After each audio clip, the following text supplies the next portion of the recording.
There are certain non-Islamic religions who put the blame only on Eve, may Allah be pleased with her, for tempting Adam to eat the forbidden fruit, because of which humankind is born in sin. And when you read the Bible, Genesis chapter number 3, it says that Eve, may Allah be pleased with her, was responsible for tempting Adam to eat the forbidden fruit, because of which humankind is born in sin. There is not a single verse in the Quran which puts the blame only on Eve, may Allah be pleased with her.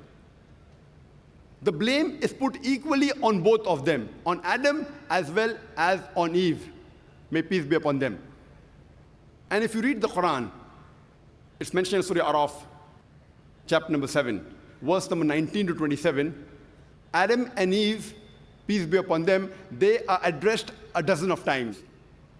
It's mentioned there that both of them, they made a mistake.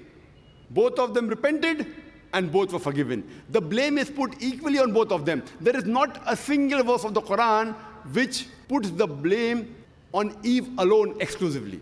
But there is a verse in the Quran, in Surah Taha, chapter number 20, verse number 121, which says that Adam, peace be upon him, he disobeyed God.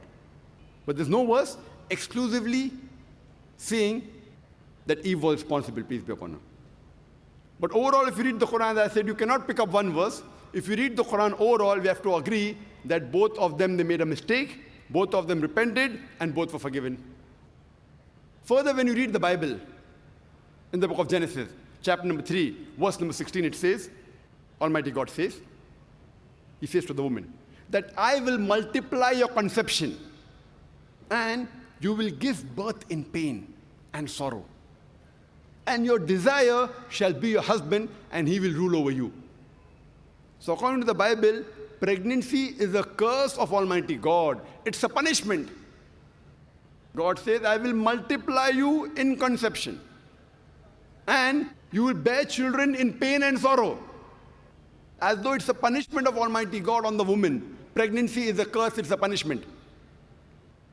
And it says that your desire shall be that of your husband, and he will rule you. In fact, if you read the Quran, there's a great contrast. The Quran says exactly the opposite. The Quran uplifts the woman because of pregnancy. The Quran says in Surah Nisa, chapter number 4, verse number 1, it says, respect the womb that bore you. Quran says in Surah Luqman, chapter number 31, verse number 14, we have enjoined on the human beings to be kind to the parents. In travail upon travail did the mother bore you, and in pain did she give you birth. The Quran says, respect your parents, especially your mother, because she bore you in pain. In trouble upon trouble did she bore you, and in pain she give you birth.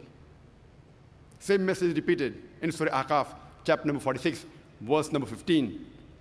وَوَصَّيَّ الْإِنسَانَ بِوَالِدَيْهِ إِحْسَانًا. We have enjoined on the human beings to be good to the parents. In pain did she bore you, and in pain did she give you birth. That means, because of the pains that the mother bears, and the pain she takes while giving you birth, the Quran says you have to respect her. It uplifts the woman. Pregnancy uplifts the woman, does not degrade her.